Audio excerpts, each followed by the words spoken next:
أعوذ بالله من الشيطان الرجيم بسم الله الرحمن الرحيم السلام عليكم ورحمة الله وبركاته.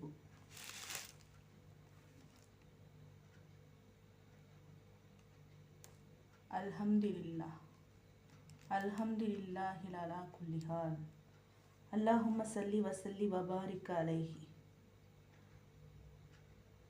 وما أرسلناك إلا رحمة للعالمين.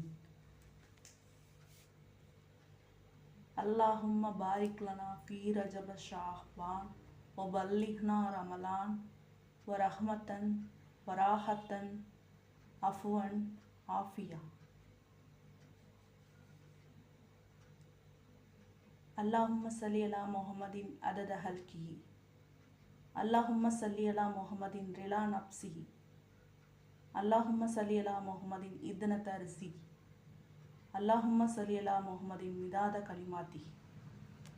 أعوذ بالله من الشيطان الرجيم.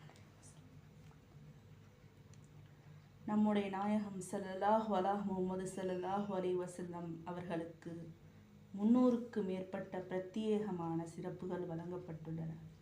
இவ்வாறே மற்ற நபிமார்களுக்கும் சில பிரத்யேக சிறப்புகள் உள்ளன. அவரவர்களுடைய உம்மத்தினரில் உள்ள மற்ற மனிதர்களுக்கு இந்த சலுகைகள் கொடுக்கப்படவில்லை. உதாரணமாக, ஜக்காத்து பொருளை சாப்பிடுதல் ஹராம் என்பதும், போரில் கிடைத்த ஹனிமத் பொருளில் 5 பாகம் ஹலால் என்பதும், வித்ரு தஹஜத் லுஹா ஆகிய தொழுகைகள் ஃபர்லாய் இருப்பதும், மிஸ்வாக் செய்வது ஃபர்லாக இருப்பதும், 4 பெண்களை விட அதிகமாக திருமணம் செய்து கொள்ளுதல் கூடும் என்பதும், அவர்களுடைய மனைவிமார்களில் அல்லது அவர்களின் மனைவியராக இருந்த அடிமை பெண்களில் எவரையும் அவர்களுக்கு பின் மற்றவர் திருமணம் செய்து கொள்ளுதல் ஹராம் என்பதும் நபி நாயகத் ஸல்லல்லாஹு அலைஹி வஸல்லம் நபி நாயகத்திற்குரிய தனிச்சிறப்புகளாகும். ஷரஹுர் ரவுல், கிதாபுஸ் சியர் ஆகிய நூல்களில் இவை பற்றி விவரமாக கூறப்பட்டுள்ளது. 5வது, கியாமத் நாள் வருவது உண்மை என்று ஈமான் கொள்ளுதல். அதாவது, ஒருவர் மரணமடைந்தவுடன் மண்ணின் மீது இயற்கையாகவோ அல்லது மீன், மிருகம் ஆகியவற்றின் வயிறுகளிலோ அல்லது தண்ணீர், நெருப்பு போன்றவற்றினாலோ அல்லது வேறு எந்த விதத்திலோ ஒருவர் இறந்து அவர் கஃப்ரில் அடக்கப்பட்டாலும் அடக்கப்படாவிட்டாலும் அவரிடம் ஃபதான் என்ற ஒரு மலக்கானவர் வந்து அவருடைய உடலில் ரூஹை மீள வைத்து சில கேள்விகள் கேட்பார். பிறகு முன்கர், நக்கீர் எனும் 2 மலக்குகள் வருவார்கள். அவ்விருவரும் கருப்பு நிறமுடையவர்களாகவும், கண்கள் 2 செம்புச் சட்டி போல் உள்ளவர்களாகவும், உருவம் மற்ற மலக்குகளைப் போன்றோ அல்லது பறவைகள், மிருகங்கள் போன்றோ இல்லாமலும் பயங்கரமான தோற்றமுடையவர்களாகவும் இருப்பார்கள். தல்கீனில் கூறப்பட்டுள்ள கேள்விகளை எல்லாம் அவ்விருவரும் கேட்பார்கள். நல்ல மனிதராக இருந்தால் அவருடைய கேள்விகளுக்கு சரியாக பதில் கூறுவார். அவருக்கு சொர்க்க வாசலை திறந்து வைத்து அதன் இன்பத்தை அனுபவிக்க செய்வார்கள். தீயவராக இருந்தால் அவர்களுடைய கேள்விகளுக்கு பதில் கூற முடியாமலாகிவிடுவார். அவருக்கு நரகத்தின் வாசலை திறந்து வைத்து அதன் வேதனை அனுபவிக்க செய்வார்கள். இறுதியில் கியாமத் நாள் வரும். அதன் விவரமாவது, படைப்புகள் அனைத்தையும் அழிவதற்காக இஸ்ராஃபீல் அலைஹிஸ்ஸலாம் அவர்கள் சூரியனும் குழல் ஊதுவார். அதனால் படைப்புகள் அனைத்தும் அழிந்துவிடும்.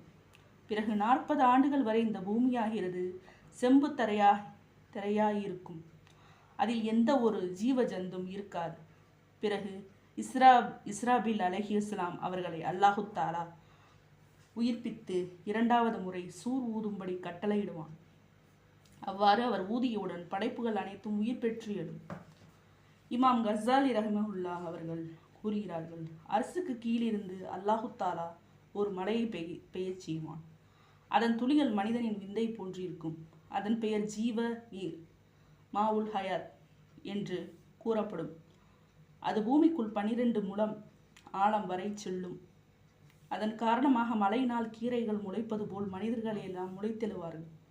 அதில் முதன்மையாக நபிகள் நாயகம் ஸல்லல்லாஹு அலைஹி முஹம்மது ஸல்லல்லாஹு அலைஹி வஸல்லம் அவர்கள் எழுவார்கள். பிறகு ஷாம் தேசத்தின் பெருவெளியை மஹ்ஷர் மைதானமாக்கி அதில் படைப்பினங்கள் அனைத்தையும் நிறுத்தி முக்மீனானவர்களுக்கு நன்மையின் பட்டோலை வலக்கரத்திலும் காஃபிர்களுக்கு தீமையின் பட்டோலை இடக்கரத்திலும் கொடுப்பான். பிறகு அனைவருடைய அமல்களையும் மீசான் எனும் தராசில் எடை போட்டு அவன் நாடியவர்கள் அனைவரையும் கேள்வி கணக்கு கேட்பான். நன்மையின் எடை அதிகமாக இருந்தவர்கள் சிராத்துல் முஸ்தகீம் எனும் பாலத்தின் மின்னல் வெட்டி மறைவது போல கடந்து செல்வார்கள். மேலும் அவர்கள் ஹவுலுல் கௌசர் எனும் தடாகத்தில் நீர் அருந்தி லிவாஹுல் ஹம்த் எனும் கொடி நிழலிலும் அரிசி நிழலும் தங்கி சொர்க்கம் சேருவார்கள். கியாமத்து நாளில் மஹ்ஷர் மைதானத்தில் நபிகள் நாயகம் ஸல்லல்லாஹு அலைஹி முஹம்மது ஸல்லல்லாஹு அலைஹி வஸல்லம் அவர்கள் முக்மீன்களில் பெரும்பாவம் செய்தவர்களுக்காக 12 இடங்களில் ஷஃபாத் அல்லாஹ்விடம் பரிந்துரை செய்வார்கள். 12வது தடவையில் பெரும்பான்மையானவர்களுக்கு நரக விடுதலை கிடைக்கும். இதற்குத்தான் ஷஃபாத்தேஸ் குப்ரா மாபெரும் மன்றாட்டம் என்று கூறப்படும். மற்றும் நபிமார்களும் ஆலிம்களில் முத்தக்கீனானவர்களுக்கும் அல்லாஹ்வின் பாதையில் உயிர் நீத்த சுகதாக்களுக்கும் அங்கு பாவிகளுக்கு பரிந்துரை செய்யும் உரிமை வழங்கப்படும். கியாமத்தினாலில் இவ்வாறு பரிந்துரை செய்யும் உரிமை இன்னாருக்குத்தான் என்று குறிப்பாக்குவது கூடாது என்று கூறுகின்ற அப்துல் வஹாப் நஜ்தி உடைய சீடர்களான வஹாபி மதுஹபை சேர்ந்த மௌலவி இஸ்மாயில் மௌலவி முகமது அலி ஆகியோருடைய விளக்கம் தவறானதாகும். நபிகள் நாயகம் ஸல்லல்லாஹு அலைஹி முஹம்மது ஸல்லல்லாஹு அலைஹி வஸல்லம் அவர்களுக்கும் ஷஃபாத் செய்யும் உரிமை கிடையாதென்று அவர்கள் கூறுகின்றனர். அவனுடைய உத்தரவை கொண்டல்லாமல் அவனிடம் சிபாரிசு செய்பவர் யார் என்ற ஆயத்திற்கு அவன் பொருந்தி கொண்டவரை தவிர வேறு எவரும் அவனிடம் சிபாரிசு செய்ய மாட்டார்கள் என்ற ஆயத்திற்கு தவறான விளக்கம் கொண்டதால் இவ்வாறு கூறுகின்றனர். நபியே, உம்முடைய இரட்சகன் உமக்கு உயர்ந்த பதவிகளை கொடுப்பான், நீர் அவற்றை பொருந்திக் கொள்வீர் என்ற ஆயத்து இறங்கிய பொழுது என்னுடைய உம்மத்தில் ஒருவராவது நரகத்தில் இருக்கும் வரை நான் பொறிந்து கொள்ள மாட்டேன் என்று நபியவர்கள் கூறியுள்ளதையும் மற்றுமுள்ள விளக்கங்களையெல்லாம் சிந்திக்காமல் அவர்கள் கூறுகிறார்கள். மேலும் நபி ஸல்லல்லாஹு அலைஹி முஹம்மது ஸல்லல்லாஹு அலைஹி வஸல்லம் அவர்கள் தங்களின் மகளர் ஃபாத்திமாவை நோக்கி, மகளே, நீ உன் தகப்பனாருடைய ஷஃபாத்தை நம்பிக்கொண்டு மறுச்சியடைந்து விட வேண்டாம் என்று கூறியது பயமூட்டுவதற்காக கூறப்பட்டதாகும். வஹாபிகள் இதை தவறாக புரிந்து கொண்டு மக்களை அல்லாஹ்வின் அருளை விட்டும் நிராசையாக்குகின்றனர். நபியவர்களின் மீது சலவாத்து கூறுவதை விட்டும் மக்களை வழிகெடுக்கின்றனர். அல்லாஹ் அவர்களுக்கு நேர்வழி காட்ட வேண்டும். ஜும்மாவுடைய பாடத்தில் இவ்விவரம் விரிவாக கூறப்படும். மேலும் சிராத்துல் முஸ்தகீம் பாலத்தை கடக்கும் பொழுது தீமை அதிகமானவர்கள் அதனை கடக்க முடியாமல் நரகத்தில் வீழ்ந்து பாவத்திற்குரிய தண்டனை பெற்று பிறகு வெற்றியடைவார்கள். இதயத்தில் ஓர் அணு அளவு ஈமானுள்ளவர்களுக்கும் நரகத்தில் நிரந்தரமாக இருப்பதில்லை. காஃபிர்கள் ஒருபோதும் நரகத்தை விட்டு வெளியாகவும் மாட்டார்கள். காஃபிர்களில் சிலர் தான தர்மங்கள் செய்து நீதியும் நேர்மையும் கொண்டு வாக்கு தவறாமல் வாழ்ந்திருக்கின்றார்களே, அவர்களும் நரகத்தில் நிரந்தரமாக இருப்பவர்கள் தானா என்று கேட்டால், அவ்விதமானவர்கள் ஈமான் இல்லாத காரணத்தால் நரகில்தான் இருப்பார்கள். ஆனால் அவர்களுடைய புண்ணியத்தினால் நரக வேதனை குறைக்கப்படும், லேசாக்கப்படும். நான் துராபாக மண்ணாக ஆகியிருக்க வேண்டுமே என்று காஃபிர் கூறுவான் என அல்லாஹ் குரானில் கூறியுள்ளான். இந்த ஆயத்தின் விளக்கத்தில் ஒரு தப்சீரில் கூறப்பட்டிருப்பதாவது: துராப் என்ற பெயருடைய காஃபிர் ஒருவன் இருந்தான். அவன் ஒரு நாள் வழியில் செல்லும் போது ஒரு ஆலிமுடைய பேனா கீழே விழுந்து விட்டதை கண்டு அதனை எடுத்து அவரிடம் கொடுத்து அவருக்கு கண்ணியம் செய்த காரணத்தினால் அவனுக்கு நரகத்தில் வேதனை அல்லாஹ் லேசாக்குவான்.